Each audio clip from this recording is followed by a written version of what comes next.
Nenhuma oração feita com fé é em vão. Joelhos se dobram, Deus estende a sua mão.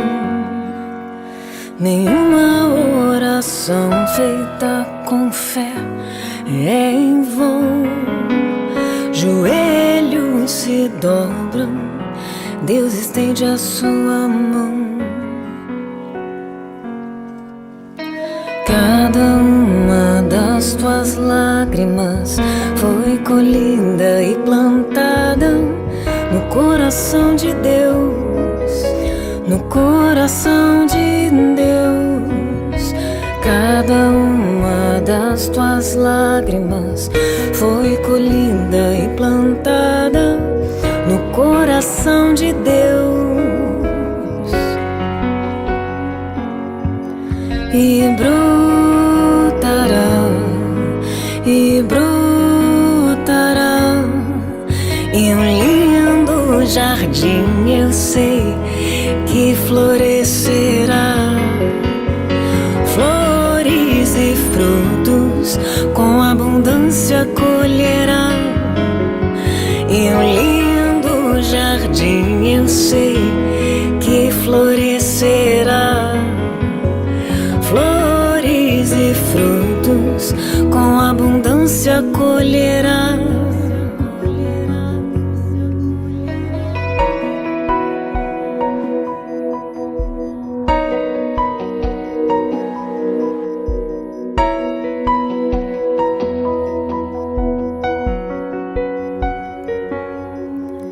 Nenhuma oração feita com fé é em vão. Joelhos se dobram, Deus estende a sua mão. Nenhuma oração feita com fé é em vão. Joelhos se dobram, Deus estende a sua mão. Cada uma das tuas lágrimas foi colhida e plantada no coração de Deus, no coração de Deus. Cada uma das tuas lágrimas foi colhida e plantada no coração de Deus. E brotará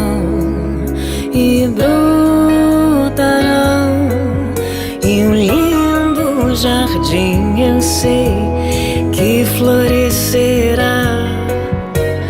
Flores e frutos com abundância colherá. Em um lindo jardim, eu sei que florescerá. Flores e frutos com abundância colherão.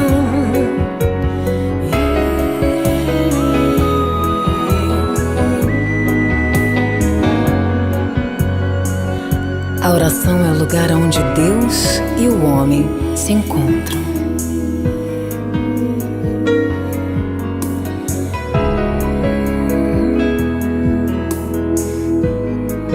Você pode clamar. Ele pode te ouvir. Você pode clamar. Logo vem a resposta.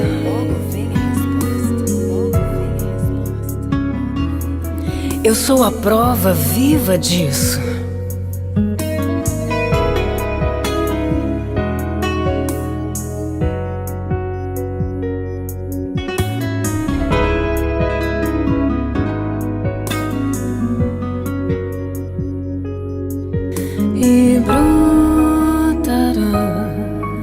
E brotará, eu sei. Fala com ele. Fala com ele. Fala com ele.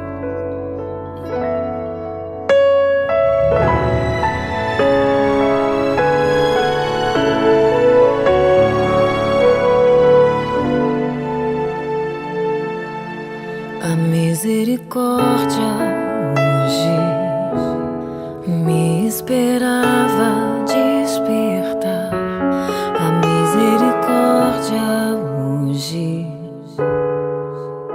me olhava dormir. A misericórdia hoje me esperava despertar. A misericórdia hoje me olhava dormir. E o seu olhar era tão leve. E o seu olhar era tão puro e forte, decidido a me perdoar e me dar mais uma chance de no centro da vontade de Deus eu ficar. E ela esqueceu tudo que eu fiz ontem e ela me vê com os olhos de Deus. Não desiste de mim, mesmo me vendo assim. Não vê o que a vida me fez. Ela sabe os planos de Deus pra mim.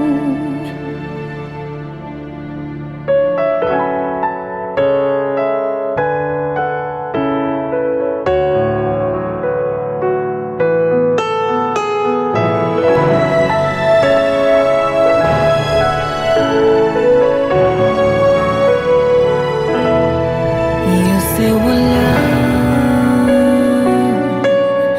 era tão leve. E o seu olhar era tão puro e forte, decidido a me perdoar e me dar mais uma chance de no centro da vontade de Deus eu ficar. E ela esqueceu tudo que eu fiz ontem e ela me vê com os olhos de Deus, de Deus. Não desiste de mim, mesmo me vendo assim. Não vê o que a vida me fez. Ela sabe os planos de Deus pra mim.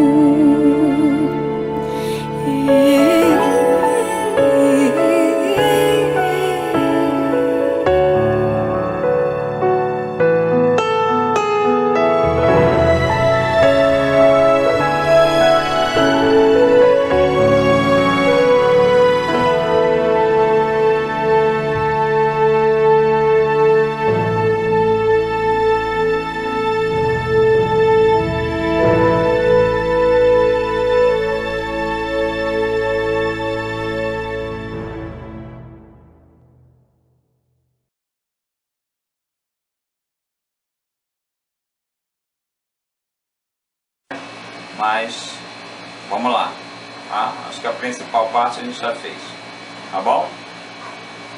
Tchau. Tchau, tchau.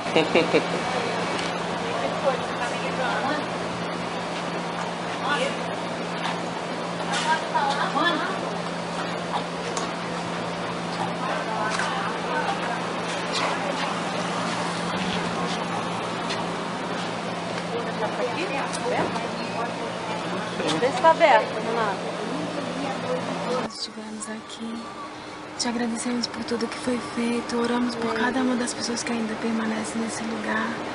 Te louvamos, te adoramos, porque o Senhor é um Deus vivo, é o mesmo ontem, hoje e sempre. O Senhor operou milagres, o Senhor fez maravilhas, e nós te louvamos e te adoramos eternamente por isso. Te agradecemos, Senhor, e pedimos que o Senhor siga conosco, Pai, daqui em diante, nessa recuperação. Em nome de Jesus. Amém. Glória a Deus, aleluia.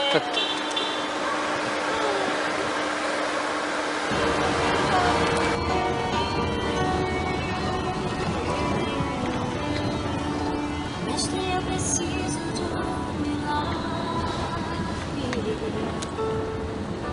Transforma minha vida, meu estado. Faz tempo que eu não vejo a luz do dia. Estão tentando sepultar minha alegria, tentando ver meus sonhos cancelados. Lázaro ouviu a sua voz quando aquela pedra removeu. Depois de 4 dias ele reviveu. Mestre, não há outro que possa fazer aquilo que só o teu nome tem todo o poder. Eu preciso tanto de um milagre. Remove a minha pedra, me chama pelo nome, muda minha história, ressuscita os meus sonhos, transforma minha vida, me faz um milagre, me toca nessa hora, me chama para fora, ressuscita-me. Mestre, eu preciso de um milagre. Transforma minha vida, meu estado. Faz tempo que eu não vejo a luz do dia. Estou tentando sepultar minha alegria, tentando ver meus sonhos cancelados. Lázaro ouviu a sua voz quando aquela pedra removeu. Depois de 4 dias ele reviveu. Mestre, não há outro que possa fazer aquilo que só o teu nome tem todo o poder.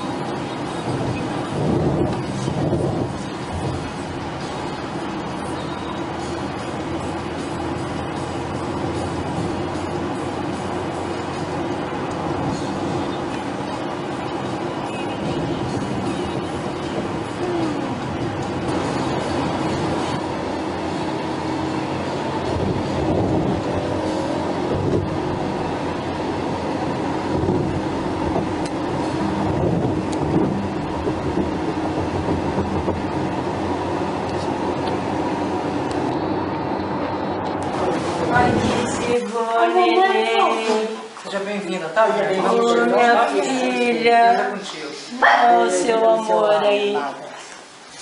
Foi guardado pra você. Dá um sorriso, mamãe, vivida. Recebe, mãe.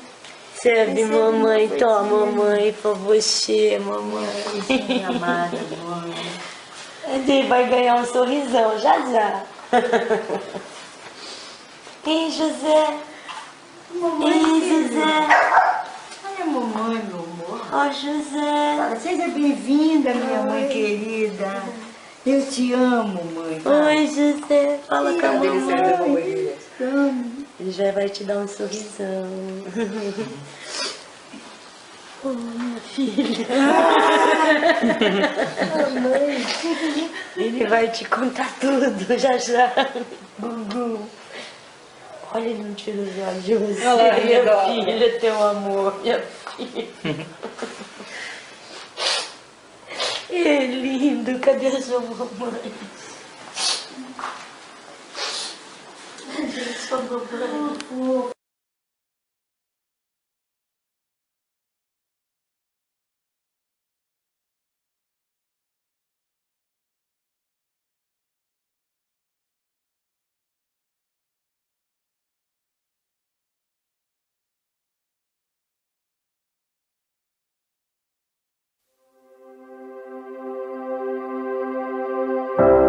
Há 16 anos atrás, eu pedi para Deus uma esposa.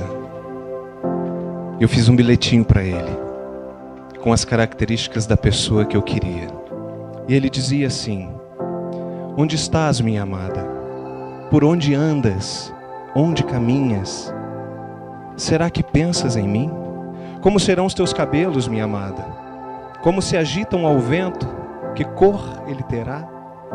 Como serão os teus olhos, minha amada? E que brilho eles terão quando olharem para mim? Onde tu estás, querida amada? O que fazes? O que pensas? Será que oras por mim? Quero encontrar-te e amar-te, querida amada. O coração de Deus é o lugar onde me encontro. Aqui te procuro até encontrar-te.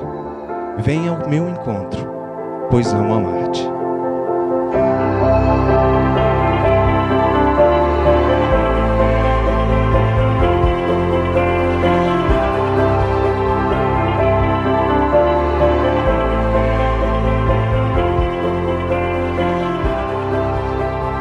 Nessa tarde, diante de Deus, eu quero dizer que você é a resposta do primeiro poema.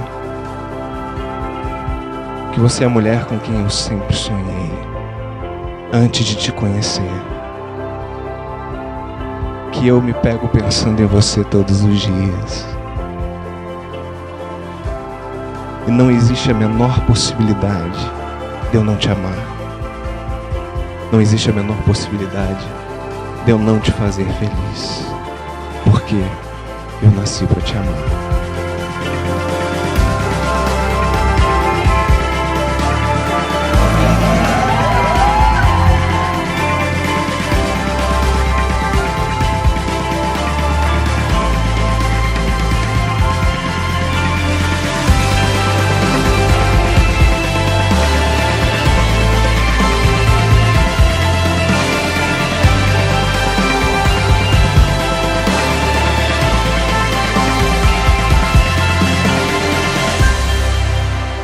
Deus operou poderosos milagres no meu corpo, na minha alma, na minha mente, no meu espírito. Mas hoje, Ele completa o milagre mais poderoso, desafiador e transformador que há nos céus e na terra, um milagre chamado família. O milagre do coração, o meu milagre do coração, você. Você que me protege e me faz sentir a mulher mais amada de todo o universo. Você que é tão coerente e forte e ao mesmo tempo tão interessado no que eu sinto. Você que ama intensamente a Deus e a palavra de Deus tanto quanto eu e me ensina tanto. Você que me fez acreditar no amor e me ensinou a namorar com tanta pureza. Te prometo ser fiel, te honrar e respeitar, estando ao seu lado na alegria e na tristeza, na saúde e na doença, na riqueza ou na pobreza, até que a morte nos separe. Pode?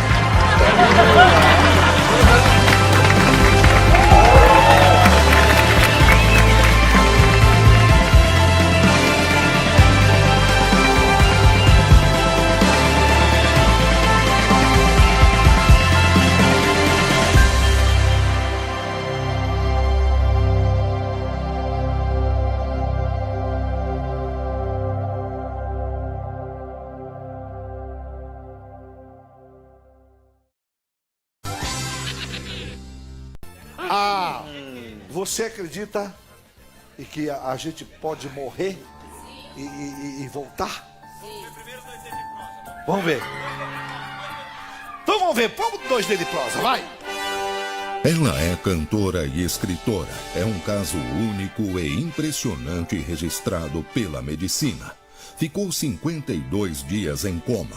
Passou por 10 cirurgias. Sofreu 2 paradas cardíacas e recebeu mais de 300 transfusões de sangue e sobreviveu pela força da fé. Para falar dessa experiência, Bianca Toledo vai ter 2 dedos de prosa com Ratinho. Olha, a história da Bianca é impressionante, né? E antes de começar com as conversas, vamos ver um VT. A Madalena preparou um VT. Vai lá. A missionária Bianca Toledo é conhecida em várias partes do mundo por seu ministério, o Prova Viva. Ela se intitula a Prova Viva de um Milagre de Deus e leva seu testemunho a milhares de fiéis de muitas igrejas de várias denominações. O que transformou a vida de Bianca foi uma grave enfermidade. No ano de 2010, ela estava grávida de 8 meses e no dia 6 de outubro começou a passar mal. O que Bianca teve foi uma ruptura de intestino que evoluiu para uma septicemia abdominal grave, com insuficiência respiratória aguda, uma fístula gástrica que nunca fechava, desnutrição grave, insuficiência renal e paralisia da musculatura do corpo todo. Identificamos uma gravidade clínica muito grande, a ponto de duvidarmos, inclusive, de que a Bianca poderia resistir. E toda vez que a gente conquistava uma vitória, logo depois vinham derrotas. As infecções não iam embora, a febre não passava nunca. O respirador, então, não conseguia nunca ficar fora, era uma dificuldade enorme, por mais que a fisioterapia tentasse. O bebê sobreviveu e foi para casa muito antes da mãe, que permaneceu 52 dias em coma, teve falência múltipla de órgãos e passou por 10 cirurgias e mais de 300 transfusões de sangue. Eu levava ela para o centro cirúrgico, só eu levei ela umas 2 vezes. Entendeu? Cada dia ela piorando, era inchada, com a pele muito amarela, entendeu? O cabelo caindo. Após o seu procedimento cirúrgico, ela tem uma intercorrência e desce para emergência. E aí começa todo o drama da vida da Bianca. Enquanto ela vivia esse calvário, amigos, parentes e irmãos de sua congregação oravam incessantemente por ela. Houve um momento, porém, em que tudo parecia perdido. Que a Bianca teve sim uma parada cardiorrespiratória, o coração parou, e se isso não tivesse sido revertido, seria constatado o óbito, a morte. Foram 2 paradas cardíacas, sem uma explicação óbvia. Mas voltou à vida. E apesar de levar 6 meses para reaprender a andar, comer e falar, ela conseguiu se recuperar por completo, sem nenhuma sequela. Os relatos podem ser diferentes, mas uma coisa parece que é igual para todos. Quem passa por uma experiência dessas nunca mais será a mesma pessoa. Bianca relata que 2 coisas impressionantes teriam acontecido na vida dela. A primeira, que ela teria desenvolvido um canal de comunicação direto com Deus. E a segunda, que teria desenvolvido o dom da cura. Nessa ligação tão íntima com Deus, Bianca diz que conversa com ele e o escuta claramente. A missionária acredita que ressuscitou para cumprir a ordem que recebeu. E hoje vem ao programa do Ratinho para contar que conversa é essa. Muito bem. Bianca, você foi pro hospital, pelo que eu entendi, você estava grávida.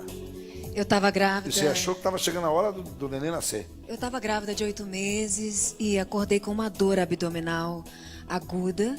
E tudo indicava que eu estava em trabalho de parto. Então, fui para a maternidade. Lá, não era isso. Não era isso. Eu cheguei lá, para minha surpresa, os médicos disseram: você não tem dilatação, você não está em trabalho de parto.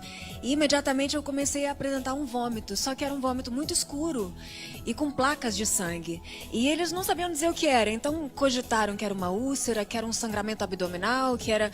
Enfim, fiquei em observação 4 dias até eles descobrirem que eu estava vomitando fezes. O intestino tinha rompido e eu já estava num processo de septicemia gravíssimo. Foi quando resolveram tirar o bebê. No caminho da sala de cirurgia, eu broncoaspirei aquele vômito, as fezes foram para os pulmões. E aí, só aí já é algo especial demais ter sobrevivido, porque fezes no pulmão, vai a óbito, uma complicação imediata, mas foram fazer o parto, tiraram o bebê, graças a Deus, vivo e sem nenhuma contaminação. Mas eu não vi ele nascer, já entrou em colapso o meu corpo e eu iniciei essa viagem, né? Dias. Foram 52 dias de coma, aonde nesses 52 dias Eu tive falência múltipla de órgãos e o documentário que a gente mostrou uns trechinhos hoje aqui testifica através de laudos médicos e a participação dos próprios médicos que participaram do meu caso. Esse é o único caso na literatura médica mundial de falência múltipla de órgãos permanente por 4 meses e meio. Foi parando. Eu tive falência cardiovascular, aí o coração batia através de noradrenalina. Falência respiratória, era respirador 24 horas. Falência digestiva, alimentação parenteral. Falência hepática, a pele foi ficando escura por causa da bilirrubina. Falência renal, hemodiálise 24 horas. Esse quadro leva a óbito em 48 horas no máximo. E ninguém entendia como que eu estava com mantida por máquinas, 4 meses e meio, sem ir a óbito. Os médicos não conseguem explicar como isso aconteceu. Você ouvia alguma coisa durante esse período de coma? Você ouvia? Olha, conscientemente eu não ouvia, mas eu acredito que inconscientemente sim, porque eu digo que cada coma é uma história. Tem pessoas que ficam em coma e é como se tivessem dormido e acordado. Mas no meu caso, não.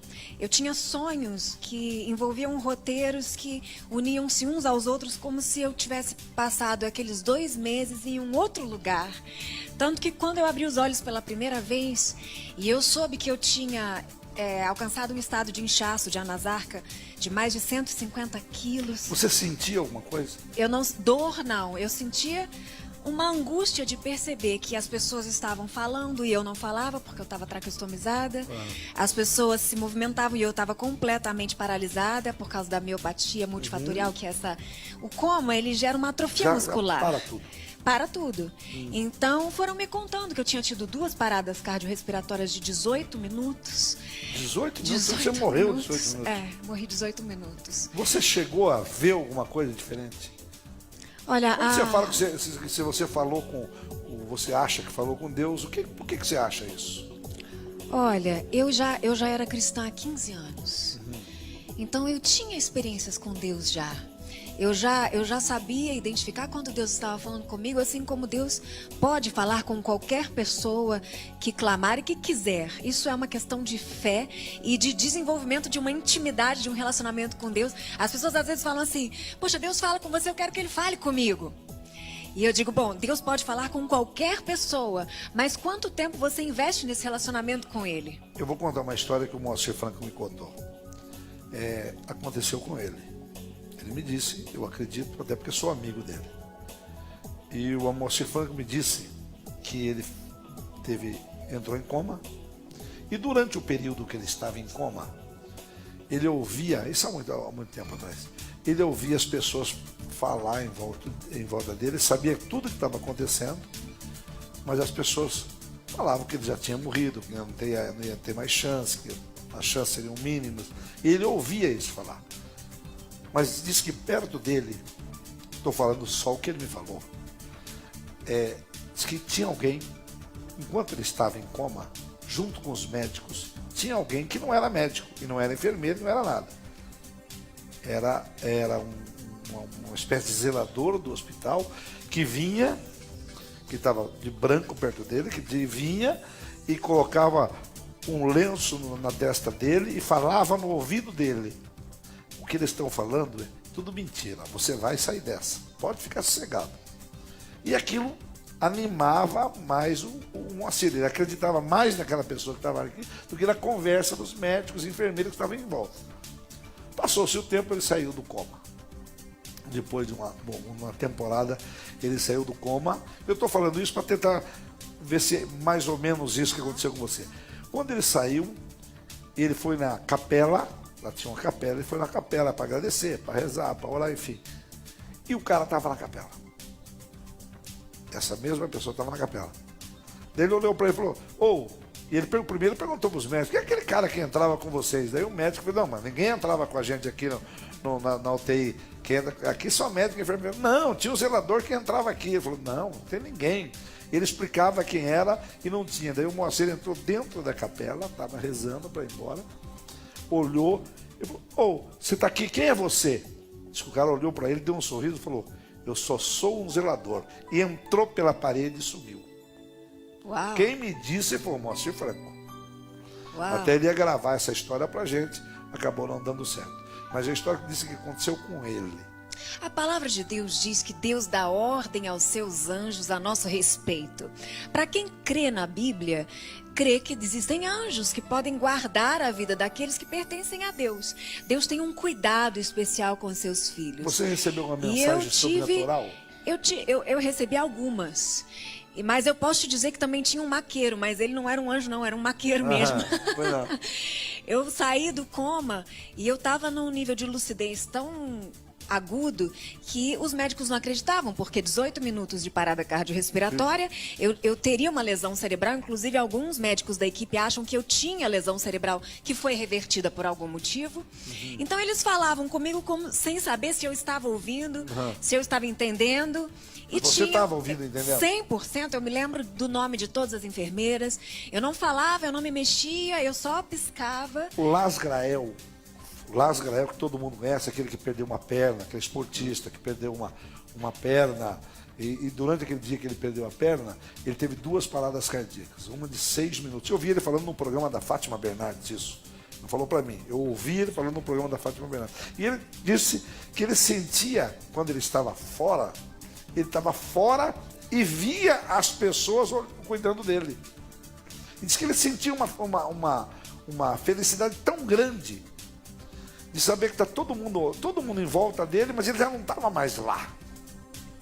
É interessante a gente parar para imaginar que situações tão trágicas e tão dramáticas podem enriquecer a vida de alguém de uma forma tão poderosa como a vida de pessoas que passam por situações como essa, que aparentemente naquele momento são desesperadoras. A gente nunca sabe quando vai acontecer com a gente. A gente acha que nunca vai acontecer com a gente.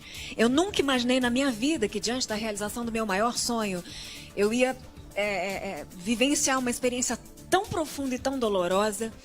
Mas hoje eu posso dizer que tudo aquilo que eu vivo é resultado das perdas que eu sofri. Porque você descobre o valor da vida nos mínimos detalhes, desde o valor do ar que eu respiro, porque eu me lembro daquele respirador ligado na traqueostomia. Mas enfim, voltando à questão das visões, eu tive muitos sonhos e quando eu acordei, eu fiquei mais 2 meses lúcida, ligada nas máquinas. E passei por diversos processos, porque eu contraí a KPC, que é uma superbactéria multiresistente, e estava com inúmeras sequelas. Porém, eu fui transferida de hospital e a equipe médica foi chegando à conclusão de que não havia mais o que fazer. Já tinha sido gasto milhões de reais no meu caso, especialistas de todo o Brasil já tinham me visitado, e eles disseram... O Conselho Mundial de Nefrologia diz que rins falidos há 2 meses nunca mais voltam a funcionar. Então, ela vai ter que passar por vários transplantes, fora todas as lesões motoras e até essa lesão emocional por estar enclausurada num box de CTI por tantos meses, lúcida, sem conhecer o filho. Um dia, eles resolveram me mostrar um espelho. E eu não tinha ideia de como que eu estava. Eu era uma cantora antes de tudo isso. Você continua sendo cantora. Mas por um milagre, porque voltei a cantar há pouquíssimo tempo. Fiquei 3 anos praticamente muda. Por causa do encurtamento de laringe, atrofia de prega vocal, uma loucura. Fiquei muito desfigurada. Quando eu olhei no espelho, eu me choquei e eu perguntei para Deus, o que sobrou de mim? O que sobrou de mim? E naquele dia... eu fechei os olhos, eu tava toda cheia de máquinas e tubos e enfim. E quando eu fechei os olhos, eu comecei a enxergar oceanos, continentes, países, tribos, multidões, e eu não entendia aquilo que eu estava vendo. E de repente uma voz, como um trovão, disse para mim: eu te restaurarei por completo. E eu te levarei em toda a terra, para que você diga quem eu sou e o que eu fiz em você. Que bom. Isso foi muito verdadeiro. E no dia seguinte, o médico, completamente cético, que cuidava do meu caso, o infectologista, entrou no meu quarto e disse assim: Bianca, nós não conseguimos entender como, mas as suas bactérias foram debeladas. O seu pulmão está voltando a funcionar depois de 4 meses. Mas eu quero que você saiba que milagre tem limite. O teu rim não volta mais. Você vai colocar um catéter e vai para casa fazer hemodiálise em casa, de cadeira de roda, com esse abdômen aberto. Você tem que estar muito feliz porque você está viva. Mas naquela madrugada eu tinha ouvido uma voz que disse: eu te restaurarei por completo. No dia seguinte, as enfermeiras vieram trocar as minhas fraldas. E para surpresa de toda a equipe do hospital, com 4 meses e meio de falência anúria, ou seja, eu estava 4 meses sem urinar, tinha 4 litros de urina nas minhas fraldas. E ninguém até hoje consegue me explicar como que eu não tenho nenhuma sequela orgânica. É verdade, está perfeita. E diante de um mundo tão agnóstico, que está à procura do Deus que está por trás de todas essas religiões que os homens criaram, Deus me trouxe de volta para dizer que Deus existe sim. E que Ele está interessado em fazer a parte da vida de todo aquele que quiser conhecê-lo. Olha aqui, ó. Tem o CD dela. Nós temos aqui o DVD da Bianca. Nós temos aqui mais um DVD da Bianca Toledo. Nós temos aqui a Bianca Toledo, Livros, Milagres Invisíveis. Esse primeiro livro eu lancei com menos de um ano de alta.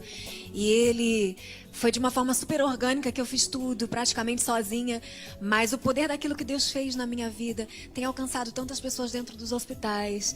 Que esse livro, hoje tem mais de 100 mil cópias vendidas. Isso foi trazendo uma rede de best-sellers. Bianca, queria agradecer a sua presença aqui e dizer o seguinte: na próxima vez a gente vai marcar para você vir cantar aqui pra gente. É tá mesmo? Bom? Queria você ter vindo aqui. Obrigada. Vamos armar para você vir com a banda aqui tocar com a gente, tá bom? Tá, obrigado, querida. Obrigado pela sua presença aqui. Os últimos dias talvez tenham sido os piores dias da minha vida. E eu disse que não tocaria nesse assunto de novo, mas diante de tudo que está ocorrendo nas redes sociais e na TV, pelo compromisso que eu tenho com você, eu tinha que vir aqui para te ajudar a entender tudo que está acontecendo e que para você tenho certeza que está muito confuso. Eu escrevi um relato detalhado do que eu vivi nos últimos meses e chamei meu advogado para participar desse vídeo também. Eu acho que você deveria assistir até o final. As pessoas estão esperando muito um posicionamento meu diante do que está sendo comentado a meu respeito na internet. E o que eu mais quero é que todos saibam toda a verdade. Nunca tive nada a esconder e nunca vou ter. Mas se trata de um caso muito delicado. As pessoas querem ver provas e as provas do crime estão sob segredo de justiça. O que eu quero é que vocês entendam que tomei um baque muito grande este mês de junho e que foi quando eu realmente soube de tudo. Muita gente disse que as datas que eu falei não batem e eu posso mesmo ter errado alguns dias porque eu fiquei muito abalada emocionalmente. Mas agora tudo requer de mim muito mais cuidado e eu peguei meu calendário, fiz um relato cronológico exato de tudo como aconteceu. A data em que os meus olhos se abriram foi dia 4 de junho de 2016, em uma ligação às 23 horas, quando falei com a médica responsável pelo Felipe. Meus líderes pediram que eu me resguardasse. Tem vários dias que eu estou em silêncio, mas diante do que tem acontecido nas redes sociais, eu preciso esclarecer algumas coisas. Na defesa do acusado, escolheu usar o ataque e, apesar da aparência de piedade e vergonha, eu quero que entendam agora que existe uma mente fria e orientada em um plano digital de manipulação de massa. Precisei da ajuda de muitos amigos para cuidar de mim nos últimos dias, porque cada dia que passa, descubro novas facetas de alguém que amei mais que qualquer pessoa até hoje. Eu avisei a vocês através de um vídeo no Instagram que o Felipe estava preso, o que seria publicado nos jornais no dia seguinte. Mas não na intenção de expor algo tão pessoal desnecessariamente, mas achando que se todos soubessem pela TV, iriam pensar que eu estava escondendo algo. Tentei ser o mais transparente possível. A Bíblia diz que nos últimos dias seria necessário que muitos escândalos acontecessem, mas ai daquele por quem vierem os escândalos. Quem denuncia não escandaliza, se de fato sabe o que está denunciando, mas o autor do escândalo, sim. Mesmo que perdoado pela vítima, este prestará contas a Deus. Todo mundo sabe da minha história de amor. Todo mundo sabe que o Felipe foi o homem que eu mais amei na minha vida. E todo mundo viu o que ele me prometeu no altar. Vocês acompanharam e acreditaram junto comigo. Todo casamento tem problemas. Nós tivemos fases de adaptação e também momentos de altos e baixos. Mas tudo que eu sempre compartilhei com vocês foi real. Para mim foi real. Meu casamento não era um casamento de fachada. Os meus sorrisos eram sinceros. O Felipe chegou virtualmente até mim, como todos sabem, dizendo que vinha estudando a minha vida há meses e sabia tudo sobre mim. Ele sabia tudo sobre quase tudo e sempre eu me sentia sem resposta perto dele. Ele me conquistou. No fundo, a inteligência dele me fascinava. Ele sempre tinha respostas rápidas e prontas para tudo. Até a comida que eu gostava, ele aprendeu a comer enquanto estudava a minha vida, descobrindo uma maneira de me abordar pela internet. Mesmo odiando o peixe cru, passou a gostar porque tinha certeza que se casaria comigo, mesmo nunca tendo me encontrado. Ele sabia que meu primeiro casamento tinha sido muito difícil e prometeu me proteger. Todos sabem que em nosso segundo almoço ele me disse: tenho certeza de poucas coisas, mas do que tenho certeza não tenho dúvida, vou me casar com você. E eu quero que você saiba que sou muito possessivo. E se eu casar com você, o seu filho será meu. E eu não permito que não me chame de pai. Eu sempre citei isso nos testemunhos, de como era linda a maneira como ele me conquistou, mas hoje eu choro e vejo de outra forma. Naquele momento era tudo que eu queria ouvir. Meu filho tinha pouquíssimo contato com o pai biológico. E este é um assunto que já gerou muita polêmica nas redes sociais e um assunto que eu sempre evitei. Porque vida pessoal, quanto mais se fala, mais as pessoas querem saber. Normalmente publico notas de esclarecimento e continuo a minha missão. Meu foco não é esse. Mas nessa ocasião é importante salientar que nunca proibi visitas do pai biológico. Muito pelo contrário, entrei com ações de regularização de visitas, pedindo que o pai viesse e mantivesse frequência, ajudando também com suas responsabilidades. Nós não vamos tratar disso aqui, mas agora, com tudo que houve, ele entrou em contato comigo, porque há 2 anos e 4 meses não tenho seu endereço, nem telefone ou qualquer notícia. E disse que quer ser presente, que quer ser pai. Veio com sua esposa, com a cunhada, a enteada, e eu gostei muito de conhecê-los. E ele chegou a publicar na internet, na intenção de amenizar maus entendidos, passados, que de fato eu nunca proibi de ver o filho. Me alivia, finalmente, poder dizer isso aqui. Eu oro para que haja paz e esta seja uma chance de reconquistar o espaço que é só dele. Sempre foi bem-vinda essa paternidade e sempre será. Agora, quanto ao Felipe, eu o amava por sua inteligência. Eu o amava por seu humor e até o seu sarcasmo. O temperamento forte que ele tinha, não me deixando nunca tomar frente das coisas, cuidando sempre de tudo, fazendo questão de demonstrar publicamente o seu amor, como sempre todos viram. Mesmo às vezes eu achando que ele fazia suas homenagens mais empolgado em postar na internet do que, na verdade, em secreto, oferecer para mim. Eu amava ouvir quando ele falava sobre teologia, sobre história, sobre cultura. Ele foi meu professor em muitas matérias. Eu amo a palavra de Deus e poucos falam da Bíblia como ele. Eu estranhava porque ele nem sempre queria orar comigo, mas me contentava em pensar que eram hábitos da doutrina de sua criação. Eu achava estranho outras coisas nele. Primeiro, ele sempre achava que estavam invadindo suas contas de e-mail. Eu achava isso meio paranoico. Eu não entendia por que um pastor seria alvo de tantos ataques de hackers. Esse era um assunto constante em nossa casa, então eu via ele sempre muito preocupado em mudar suas senhas o tempo todo. Outra coisa que hoje eu acho que também entendo. Sempre tivemos ministérios distintos e viajávamos nos fins de semana para as missões. Eu sempre respeitei a privacidade dele. Minha vida também não é muito tranquila e a única coisa que nunca abri mão foi de ter meu filho ao meu lado em todo o tempo, em todas as viagens. Em anos de ministério, conta-se nos dedos da mão as vezes que viajei sem o meu filho, sempre deixando com a minha mãe ou com uma babá de muita confiança. Até porque vocês sabem a história especial que eu tenho com ele e o quanto ele tem valor para mim. Desde que me casei com o Felipe, ele se queixa de muitos problemas de saúde. E eu seria incapaz de imaginar por um segundo sequer que um dia ele mentiria para mim. Cuidei dele em cada uma de suas enfermidades. Temos muitas testemunhas. Levei ele nos melhores médicos. Eu ofereci a melhor vida que ele pôde ter. O que eu estranhava é que nas viagens em missão, ele ia sem mim e sempre estava bem nas fotos, nos vídeos.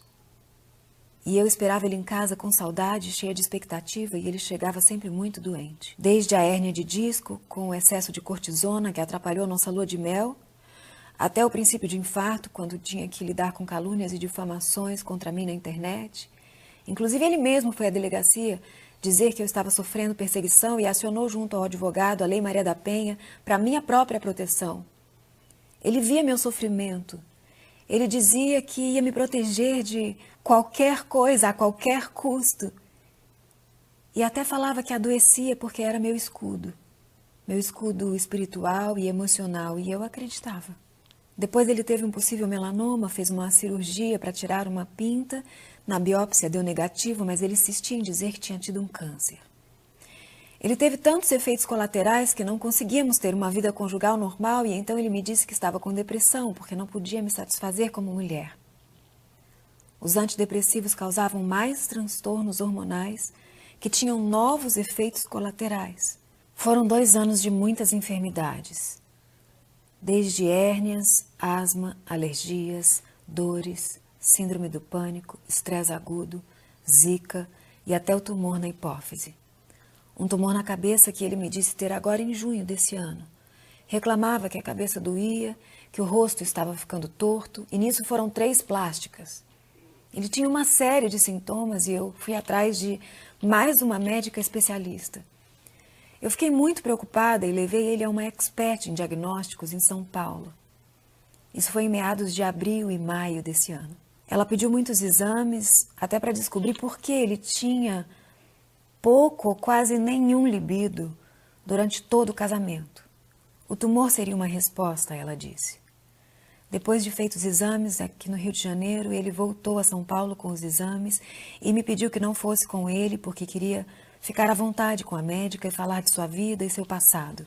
Passado esse que, depois de casada, comecei a imaginar que existia. Eu fiquei aqui em oração porque talvez eu fosse a mais interessada nessa resposta, nessa cura. Ele voltou e confirmou o diagnóstico. Passou 3 dias sem querer falar e finalmente disse: existe algo muito grave acontecendo na minha hipófise e na minha neurohipófise. Chegou a dizer a amigos e membros da igreja que tinha um tumor no cérebro.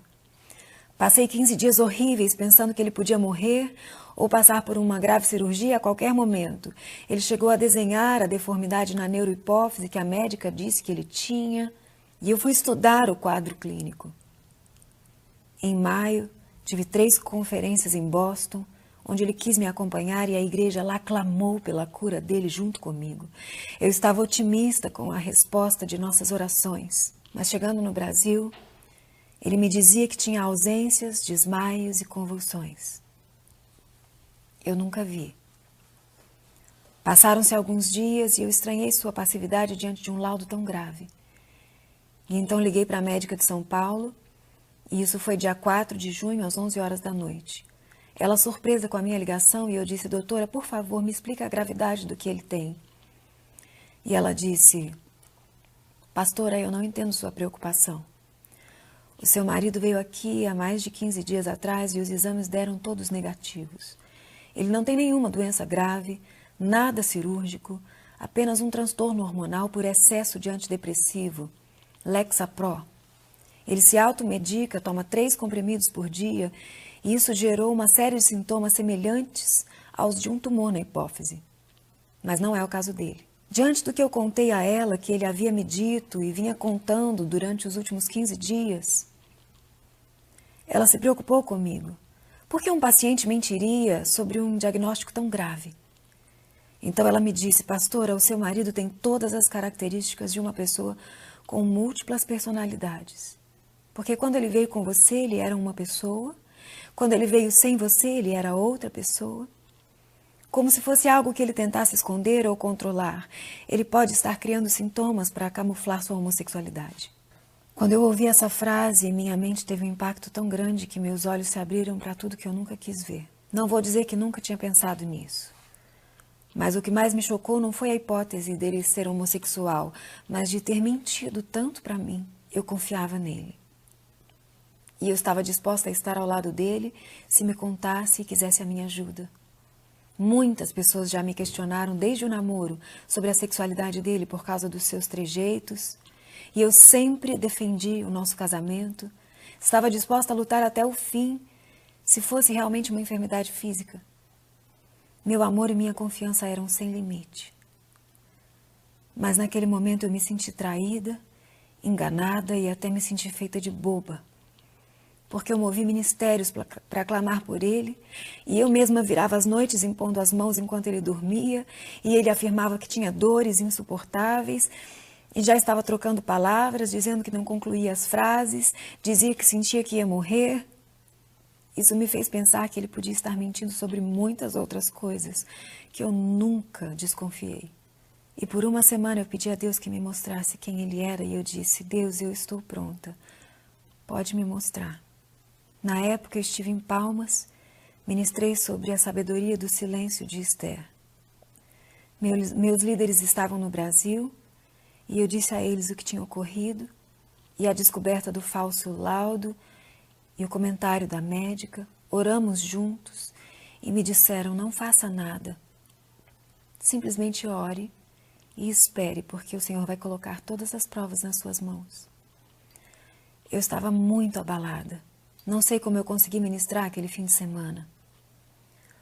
Chegando em casa, uma assessora do ministério veio de outra cidade para preparar as comemorações do meu aniversário comigo. Eu confidenciei a ela o que estava acontecendo e ela me disse: pastora, eu cuido do Facebook do pastor Felipe e não sabia como te contar. Eu encontrei fotos de homens sem roupa, em conversas por inbox, e também outras conversas estranhas. Desculpa te dizer isso, pastora, ele não é o que diz ser. A cada dia que eu pedia a Deus que me mostrasse a verdade, surgiam coisas novas e foi tudo muito rápido. Eu não disse a ele nada porque eu queria ter certeza antes de confrontar sobre algo tão grave. Eu não sabia nem por onde começar. Eu tive que ter muito controle. Todos me perguntavam por que paramos de gravar o Falando de Amor desde julho do ano passado. Eu não queria desapontar as pessoas, mas em todas as gravações fui muito sincera e eu decidi ser feliz diante dos dilemas que vivíamos. Para mim, ele só estava doente. Os programas foram ótimos porque eu e ele, quando se falava de assuntos bíblicos e de relacionamentos, tínhamos uma sintonia enorme no ar e fora do ar. Tínhamos conversas ótimas, mas eu sabia que a nossa vida conjugal precisava se completar com a cura de todas essas doenças que ele apresentava durante o casamento. Na semana anterior ao meu aniversário, muitas discípulas vieram. Como já disse, inclusive algumas pastoras de outros estados, de surpresa, ficaram em minha casa para comemorar meu aniversário e isso me mantinha rodeada de orações o tempo todo. Foi providencial. Eu estava sem forças. Em um dos dias em que eu pedi a Deus direção a respeito de tudo que agora eu sabia, o meu filho se aproximou de mim e disse: mamãe, o papai é tão engraçado, ele fala delícia, delícia. E eu já estava com a cabeça tão voltada a esse assunto que na hora eu me alertei como mãe e perguntei: por que você está dizendo isso? Quando ele diz isso? E ele me disse: mamãe, se eu te contar, ele vai te dizer que é mentira. Eu não desejo a nenhuma mãe no mundo ouvir o que eu ouvi nesse dia, depois de indagar o meu filho por 2 horas seguidas, tentando ter uma conversa leve, sem que ele percebesse que eu estava perdendo o chão diante de cada afirmação que ele fazia. No dia seguinte, levei ele à minha psicóloga e em 2 consultas ele relatou com detalhes o suficiente para a certeza de algo que eu nunca imaginei passar em toda a minha vida. E os detalhes desse assunto estão em segredo de justiça. e são responsabilidade do Ministério Público. O abuso de vulnerável é amplo e diversas atitudes e práticas nocivas à criança podem se enquadrar nesse crime. Eu passei o fim de semana do meu aniversário de luto. O Felipe estava viajando. As minhas discípulas dormiam em minha casa e ficavam brincando, fazendo brigadeiro, pipoca, tentando me distrair, fazer eu esquecer o assunto, lembrando que era meu aniversário. Por isso vocês devem ter visto postagem ou Snapchat com que eu filmava elas, tentando me fazer rir. Eu acho que, na verdade, eu estava em choque. No dia seguinte, ele chegaria de viagem e eu tinha que encontrá-lo no culto e eu não sabia como olhar para a cara dele. Eu fiquei todo o tempo olhando para baixo, no fundo da igreja, e eu estava assustada, eu estava com medo, eu queria ir para casa. Ninguém entendeu o meu comportamento. Me chamaram no púlpito para a homenagem do dia do pastor e para o meu aniversário. Eu estava tão abatida que a igreja percebeu. Me fotografaram e foi publicado no Instagram. Como eles sabiam que o Felipe estava doente, que o filho da Estela estava em coma, deduziram o meu abatimento. Eu não quis comemorar aniversário e ele também não tocou no assunto. Não sei porque eu, na verdade, estava tão nervosa que precisei de ajuda médica para passar os próximos 20 dias a seguir. Muito do que viram na internet já estava gravado, porque o curso de mentoria que eu promovo foi feito com muita antecedência, até mesmo as chamadas. O Espírito Santo me surpreendeu me mantendo de pé e eu cheguei até a fazer uma aula ao vivo, sustentando até quanto eu pude a minha postura diante dos meus compromissos. Meu filho precisava da minha força e do meu equilíbrio. Mas no dia 12 de junho eu voltei do culto, com a casa cheia de hóspedes e dormi com elas na sala. No dia seguinte, segunda-feira, após o almoço, me sentei no sofá e o Felipe se sentou à minha frente. E eu disse a ele que aquela era a nossa última conversa como marido e mulher. E eu perguntei: quem é você? Ele ficou em silêncio. E eu perguntei de novo: quem é você? Eu já sei que você não está doente, você não tem tumor na hipófise, eu já conversei com a sua médica, eu ouvi o parecer dela. Eu também sei que você conversa com homens pela internet, mostrei os prints, os inbox dele, perguntei: o que mais da sua vida eu não sei? E ele disse: como assim eu não estou doente? Você não estava abatida por causa do meu tumor ontem? Eu disse: não, eu estava destruída emocionalmente, mas por outros motivos. Felipe, você realmente sente atração por homens? E ele respondeu: às vezes. Eu fiquei sem ar. Era o meu marido, a pessoa mais importante para mim. E eu não aguentei esperar mais. O advogado tinha me dito para não confrontá-lo sozinha, porque não sabia qual reação ele poderia ter, mas quando ele disse isso, eu perguntei: por que você escolheu fazer isso justamente com meu filho? Ele passivamente encheu os olhos de lágrima e perguntou: você acha que eu sou um monstro? E eu disse: eu acho. Eu disse para ele: me dê alguns dias, porque eu vou levá-lo a outros especialistas e eu te digo o que vai acontecer. Ele se levantou e foi para o quarto chorar. Eu ainda queria o máximo de respaldo. Eu confesso que eu queria que não fosse verdade. Eu me reuni com o meu advogado, contei o ocorrido e ele me pediu para dormir em um hotel. Ele estava preocupado com a minha integridade física. Eu fui com meu filho e todas as minhas discípulas para um hotel. Não conseguíamos dormir. Às 4h30 da madrugada, recebi um áudio da minha dermatologista dizendo que Felipe tinha ligado para o marido dela na madrugada anterior ou mandado uma mensagem no Snapchat dizendo que tinha tomado 2 vidros de Rivotril e escreveu a palavra desistir. Minha barriga gelou diante daquela ligação, eu fiquei muito nervosa, mas eu confesso que eu estava muito inconformada pelo que ele fez e eu não quis ir ver pessoalmente o que ele tinha cometido. Liguei para minha funcionária e pedi que fosse com pressa para minha casa ver o que tinha ocorrido. Ela chegou com o marido e em seguida um dos meus advogados também chegou, testemunhando tudo. Lá encontraram a sala com fotos pelo chão minha e do meu filho, uma Bíblia aberta, 2 vidros de Rivotril vazios e uma carta de despedida. Felipe estava inconsciente no quarto. Tudo foi fotografado e as fotos estão com a justiça. Chamaram o corpo de bombeiros, que o encontrou desacordado, e no laudo do bombeiro está escrito surto psicótico com tentativa de suicídio. Encaminhado de ambulância para a unidade hospitalar da Barra da Tijuca, ficou por horas em observação, até que o médico responsável indicou que ele fosse levado, pelo plano de saúde dele, a uma clínica especializada em psiquiatria, pois ali não havia profissional dessa área. Ele, sob orientação médica, foi conduzido consciente e de ambulância para a melhor clínica de psiquiatria do Rio de Janeiro. Depois da triagem, eu fui até lá para saber o que tinha diagnosticado. Eu não queria ver ele, mas eu queria saber que ele estava bem. E o que eu ouvi durante os próximos dias, durante a internação, foi que diante de fatos e de entrevistas feitas, ele parecia apresentar um quadro de psicose maníaco-depressivo com neurose grave. O termo que era usado era borderline, uma pessoa com múltiplas personalidades. Disseram que ele precisava de um longo tratamento, mas que ele não cooperava. Foi quando eu liguei para a mãe dele e contei tudo o que aconteceu. Ela disse que sempre desconfiou da homossexualidade dele, mas que não queria ver. Ela disse: Bianca, mãe sempre sabe de tudo.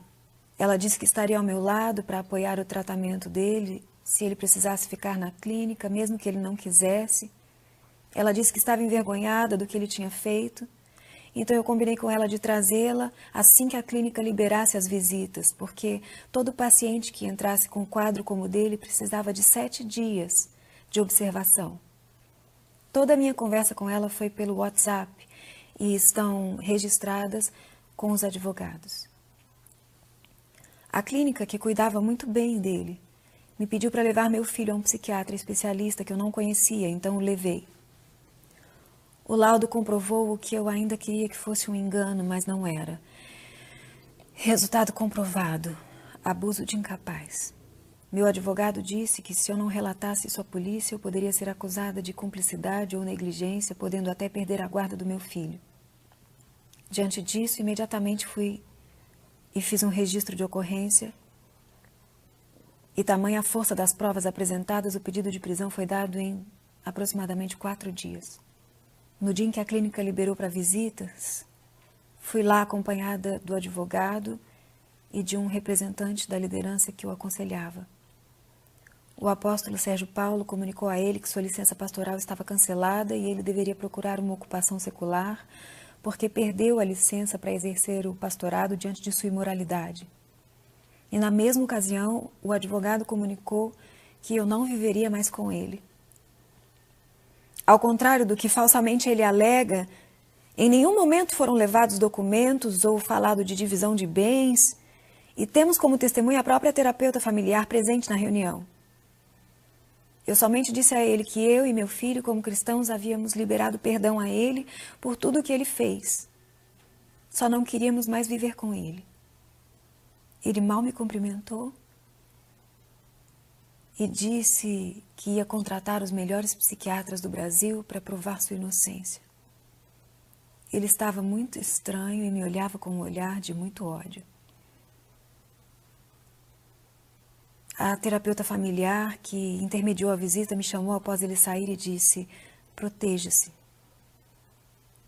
Pelo que vimos estes dias aqui, este rapaz é capaz de tudo. E eu vi a forma como ele te olhava. Eu fui embora com muito medo. Meu interesse era cuidar do meu filho, tentar receber de Deus sabedoria, discernimento para lidar com tantas perdas ao mesmo tempo. Eu fiquei em choque. Eu nunca tinha mexido nas coisas dele, apesar de ter as suas senhas, mas durante a sua internação, pela primeira vez, acessei seu celular.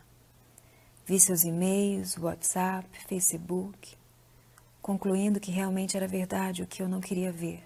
E depois que tudo foi para a mídia, os familiares dele entraram em contato comigo, se dizendo envergonhados, primos da cidade onde ele cresceu. alegando que Felipe foi homossexual desde adolescente. Na internet tem uma série de depoimentos de familiares dele em uma matéria com o nome O Lado Oculto de Felipe Heiderich, afirmando muito sobre seu passado e os relacionamentos que já teve. Eu liguei para um desses primos e ele me confirmou absolutamente tudo. Eu confesso que eu ainda estou me recuperando e eu peço que não exijam tanto de mim.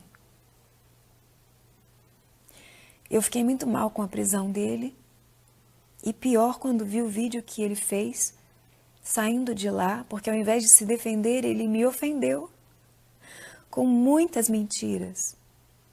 Ele não foi solto porque é inocente, isso meu advogado vai explicar melhor do que eu. Mas as afirmativas que ele fez em seu vídeo são totalmente falsas. Os remédios que ele tomou não eram meus, eram dele. O patrimônio e herança que tenho eu já tinha desde que me casei, e com comunhão parcial de bens, naturalmente, não haveria qualquer discussão a respeito de partilha. Eu não recebi nenhum dinheiro agora, meu pai morreu, eu tinha 21 anos. Eu ainda não entendi por que ele criou essa história junto ao seu advogado, alegando disputa patrimonial. Talvez seja para tirar o foco das pessoas do que realmente aconteceu. Blogs caseiros com falsas notícias, dezenas de fakes pela internet continuam sendo sua defesa em forma de ataque e manipulação de massa feita com chantagem emocional e uma série de mentiras que tem abalado muitas pessoas e somente por isso hoje eu estou aqui gravando esse vídeo. Para os que acompanham as redes sociais, saibam, eu nunca tive uma funcionária chamada Leninha. Tem um perfil falso de uma mulher dizendo que trabalhou na minha casa e confirmando as afirmativas do Felipe no vídeo dele, o que só comprova mais uma vez essa estratégia de desmoralização. Algumas matérias dizendo que eu já sabia há mais de 2 anos foram mal redigidas e o Jornal Extra já se retratou comigo. Eu soube em junho de 2016 tudo que agora estou relatando a vocês. Minhas redes sociais foram invadidas por pessoas que não existem. Fotos de perfil vazio, com 2 ou 3 amigos, blogs com notícias falsas, como por exemplo dizendo que médicos e laudos foram feitos por amigos meus, em verdade, que a delegada disse que não tem provas suficientes, em verdade. Quando eu vi essas notícias, na hora eu liguei para a delegada, a doutora Cristina, e quando vi essas postagens, ela me respondeu: Bianca, quem postou isso? Não há nenhum laudo dizendo que não ocorreu o fato. Pelo menos até o momento em que o inquérito saiu da delegacia. A minha análise foi que efetivamente o fato ocorreu, até porque eu representei pela prisão dele. E ela disse pelo WhatsApp: fique calma. O fato de estar solto não quer dizer que não será condenado. Confie na instrução criminal. O juiz é firme e competente. Inclusive, senti que ela disse isso indignada com as montagens e falsas notícias, incluindo fotos e nome dela. As pessoas acham que a internet é um mundo sem lei. E eu quero lembrar que a Bíblia diz que os últimos dias seriam difíceis. Jesus disse isso em Mateus 24. Até os escolhidos poderiam ser enganados. Não subestime os últimos dias. Eu não vou dizer que eu estou completamente restaurada, mas eu pude provar e comprovar que esta palavra é verdadeira e que sirva de alerta para todos nós. Eu pretendo voltar às minhas atividades. Eu e meu filho seguimos tratando nossa saúde emocional com a ajuda de profissionais e a forma poderosa de agir do Espírito Santo de Deus. Deus me ressuscitou para falar da volta de Jesus e não é a primeira vez que eu perco o chão. Mais uma vez eu vou aprender a voar. Mais uma vez o poder de Deus se aperfeiçoa nas minhas fraquezas. Tenham paciência comigo. Eu tenho uma missão a cumprir. Não tenho dúvidas quanto à recuperação do meu filho e nem a minha. Meu ministério está intacto. Eu continuo transparente, consagrada, submissa, verdadeira, dedicada. Pregarei até meus últimos dias sobre o Deus que me ressuscitou. vivendo e sendo a prova de que Ele é poderoso para fazer infinitamente mais do que tudo o que pedimos ou sequer pensamos, através do poder que opera em nós. Na alegria ou na tristeza, a minha aliança com Deus é eterna. Ele vai me devolver a felicidade e me restaurar quantas vezes for preciso. Eu nunca deixarei de louvá-lo, porque Ele faz, Ele desfaz e Ele refaz. Ele é Deus. Eu conto com as orações e o apoio de cada um daqueles que me conhece. Cada um daqueles que já foram abençoados através do meu ministério, da minha dedicação e sabem da minha integridade diante de Deus. Sejam abertos os seus olhos, que haja luz no seu entendimento agora, em nome de Jesus. As tragédias não vêm com hora marcada, mas a Bíblia diz que na vida do justo elas terão eterno peso de glória. E a partir deste esclarecimento, meu advogado vai seguir com considerações sobre o caso, porque eu não quero mais falar sobre esse assunto que me machuca, que me desgasta. Que o Senhor console a minha vida e a sua. Não é hora de empurrar a sujeira para debaixo do tapete, é hora de limpar a casa. Que o Senhor nos traga maturidade e mais discernimento para os últimos dias, os quais já estamos vivendo. E eu fiz esse vídeo para realmente tentar interromper essa disseminação de informações falsas sobre mim e sobre este caso. Vamos tentar voltar a uma vida normal, talvez uma nova vida. Mas ainda que eu tenha que dizer todos os dias, Espírito Santo, fica comigo. Espírito Santo, fica comigo. Espírito Santo, fica comigo. Eu sempre disse a vocês que eu não sou perfeita. Eu sou prova da misericórdia de Deus. E mais uma vez Ele me guardou e me livrou de algo que podia ser muito pior.